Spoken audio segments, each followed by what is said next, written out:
Hi, and welcome back to the Positive Prepper. So today's title is What is the link between food shortages and a social credit score? Well, first I want to give you a really quick history lesson.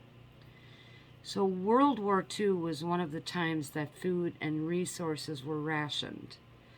The first things rationed were tires, automobiles, and gasoline. Then, in May of 1942, was food. This was because the government didn't want the troops fighting in the war competing for these things with the general population. So the then President, Franklin Delano Roosevelt, signed the Emergency Price Control Act. Points were awarded to each citizen, and those points were used to purchase food. So an example of, what things cost, a pound of bacon was 7 points, okay? Under this food rationing system, everyone, men, women, and children, were issued their own ration books. And I think somewhere in one of the museums for FDR, they actually show his ration book. Rationed foods were categorized as either needing red or blue points. So individuals wishing to purchase foods under the red points included meat, fish, and dairy, and they were issued with 64 points to use per month. Okay, so 64 points per month, and a pound of bacon was 7 of those points if you wanted a pound of bacon, just kind of as a reference.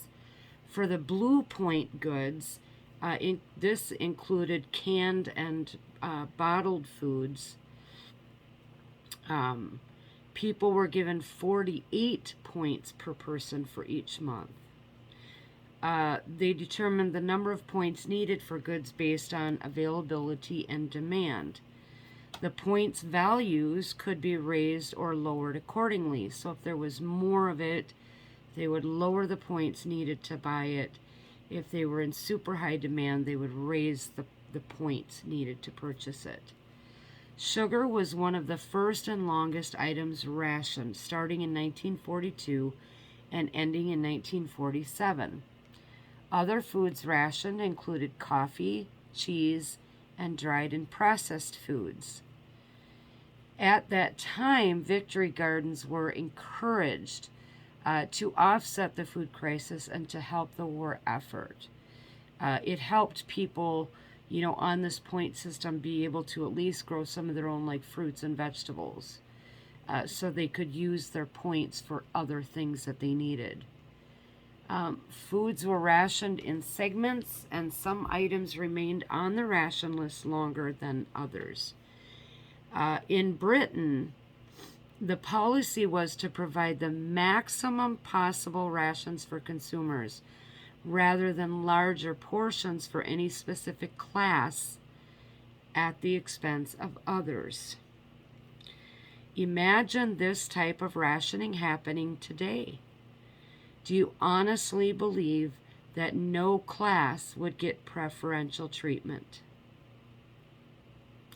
If the current administration reenacted the Emergency Price Control Act, do you think that conservatives, people on the blacklist of social media, people that are very well-known preppers, members of the NRA, there's a lot of things.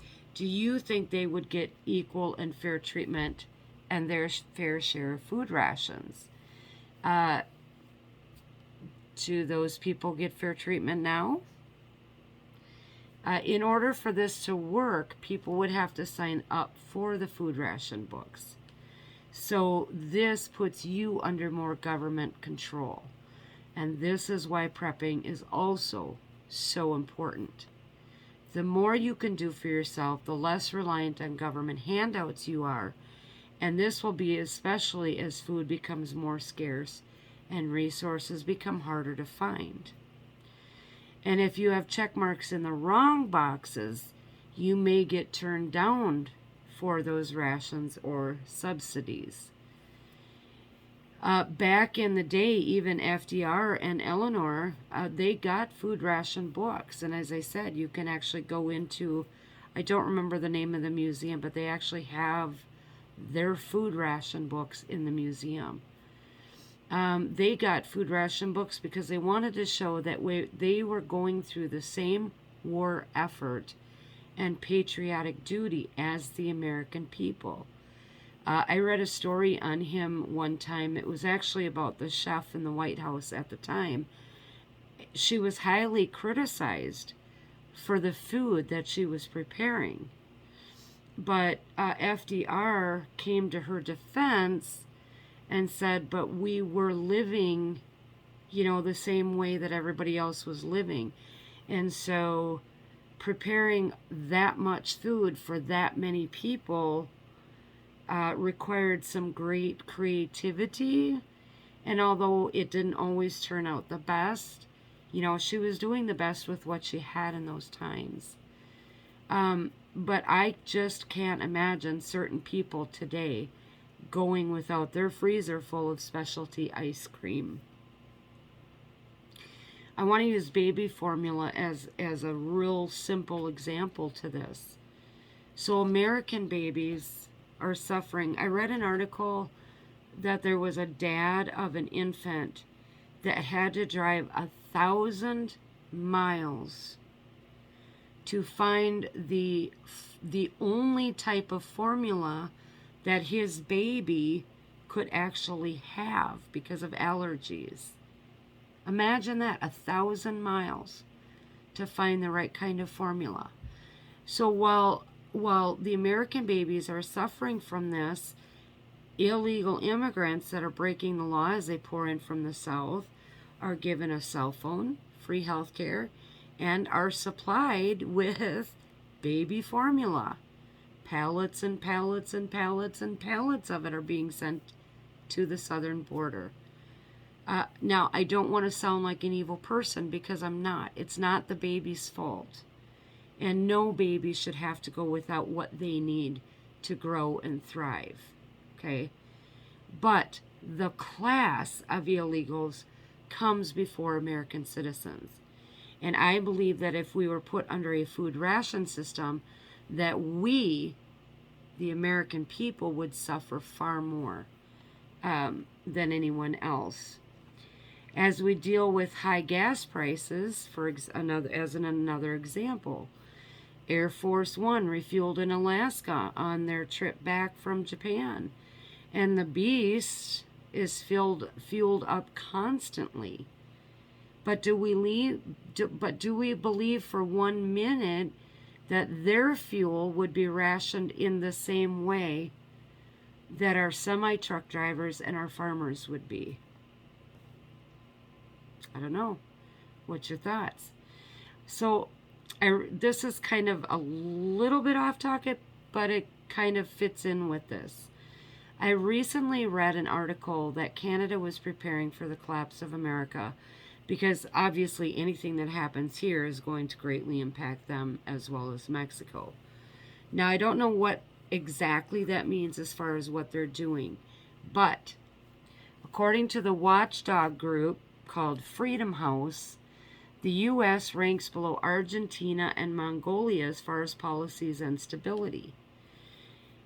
But when you read that further, it actually, that Freedom House is actually an anti-conservative group, that they were horribly dismayed by the Truckers' Freedom Convoy by our last president and other pro-patriotic people and events. So what this told me was that we are not the only country where when food rationing becomes a thing, there will certainly be a class of people that will receive a lesser amount. And this may very well be yet another potential catalyst for civil war. The point is, if we continue on the path we are on, and I say that a lot because I know that there are things that can be done to stop this, But that's really based on coordination efforts. And that's all I'm going to say about that. But if we continue on this path with low productivity and high inflation, we are heading for the universal basic income and or the rationing of resources. Just as during the last 2 years, people became quite easy to manipulate into giving up their freedoms for the promise of subsistence. As long as you followed what they wanted you to do, you could get back, or they promised that you could get back some of the normalcy that we all wanted. This led to not only compliance by millions, and I would add probably conformity, but also the shaming of others who wouldn't capitulate. The constant bombardment of fear won over a lot of people, and the suffering of a heavy burden economy will also be a reason for the government to come in and say that in order to help everyone equally, or I should say equitably, because we know it's not equally, it's equitably, that everyone should get universal basic income, and that is where rationing would probably be an inevitable counterpart to that, unfortunately. Remember that we all got stimulus money, extra unemployment benefits, raised supplemental food money to help people get through those last 2 years.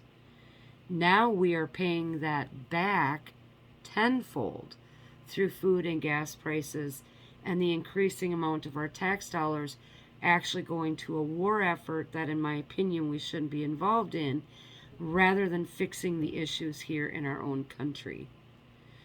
Americans are at the bottom of this administration's list. Excuse me, and anyone who has said anything contrary to that narrative is going to sit even lower. Now, if you're really good at keeping things off of social media, which I am definitely not good at that, I've been in jail because of it several times, you may be okay, except that they can also track your money. You know, if you're buying boomsticks and freedom seeds, they also know what side of the aisle you voted for. You know, they know what schools your children go to, what government programs you have either used in the past or are on now. So they can determine, based on especially that last part, how easy they feel it would be to control you into signing up for this. So ultimately, your social credit score is going to have an impact on the help that you get from the future plan of either UBI and rationing. And this is very similar to what China is already doing. This will ultimately lead, again, in my opinion, to other areas of social credit scoring, such as where you can travel and whether you are worthy of owning a home or a car, things like that. This is being shown in the quest for the Green Initiative, where they're pushing gas prices higher so that people are compelled to buy electric vehicles.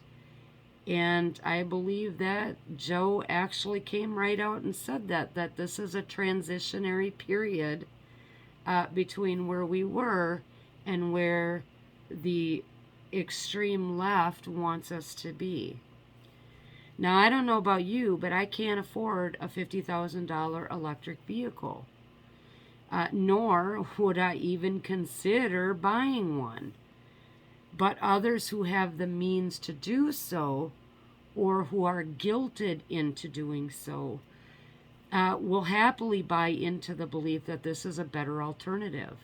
Okay?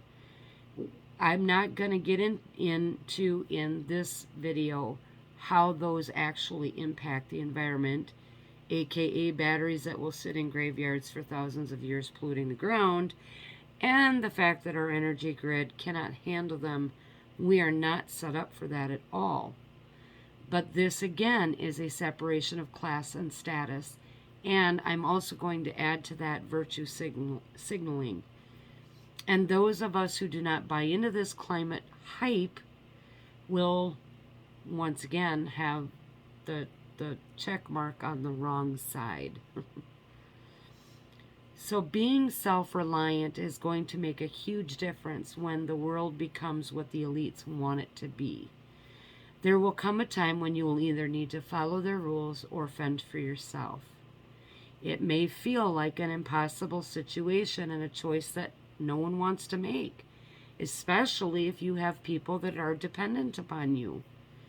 You still have time to figure out what you are going to do or what you would do in that situation.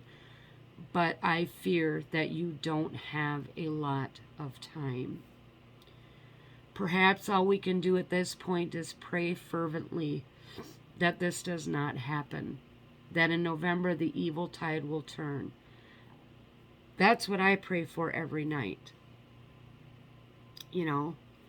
But then again, in some cases, it's kind of the lesser of two evils. I don't want to have to make that choice either. But in the meantime, there are some things that you can do. Practice cooking with minimal ingredients, just as they did during the Great Depression, just as they did during World War II when the food was rationed. Wean yourself off the things that will most likely get cut off first, such as coffee. Okay, don't throw anything at the screen.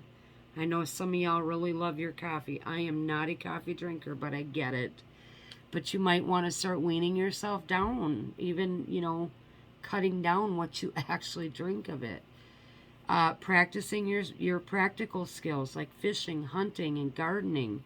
And stock up things that you can barter with, and then practice those bartering skills.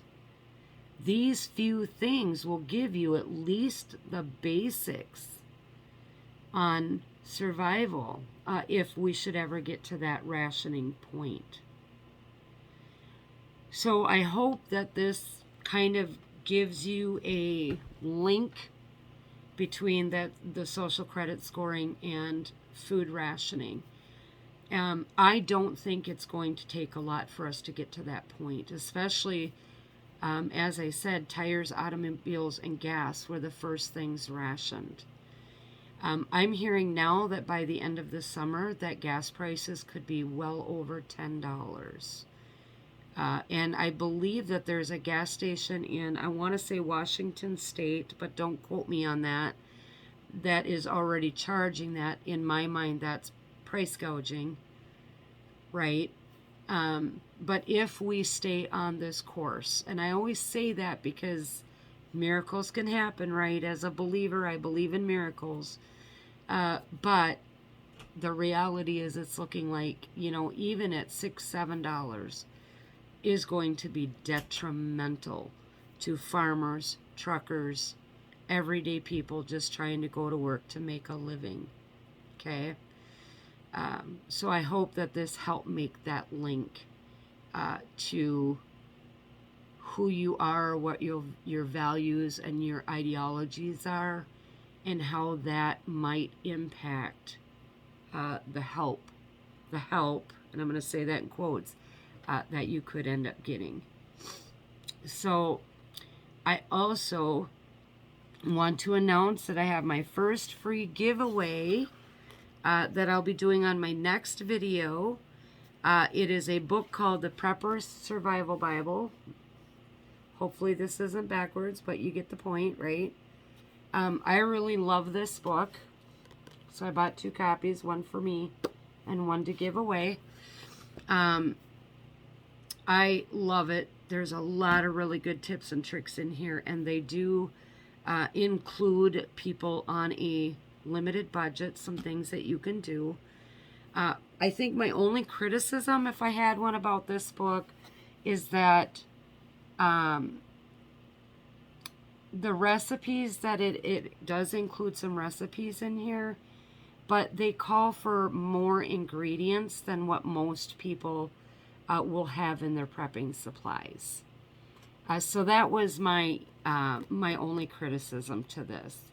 I would have liked to have seen more very simplistic recipes, you know, like the 3-ingredient bread, stuff like that, that people are actually going to have the supplies for. So in order to get this, in my next video, I'm going to pose a question, okay? Those of you who answer the question in the comment section in that video will be put into a drawing. Your names will be put into a drawing, and I will draw a winner on the next video. Obviously, it'll be recorded so you can see that I've got everybody's names. It's put in there, and I will draw a name. And you will need to email me your address so that I can send it to you. That's what it will be. So look for that in the next video. Look for the question and answer it in the comment section in that video. Please hit that like button. This does help with bringing more people to the channel. But as always, and most importantly, stay safe, stay aware, and God bless.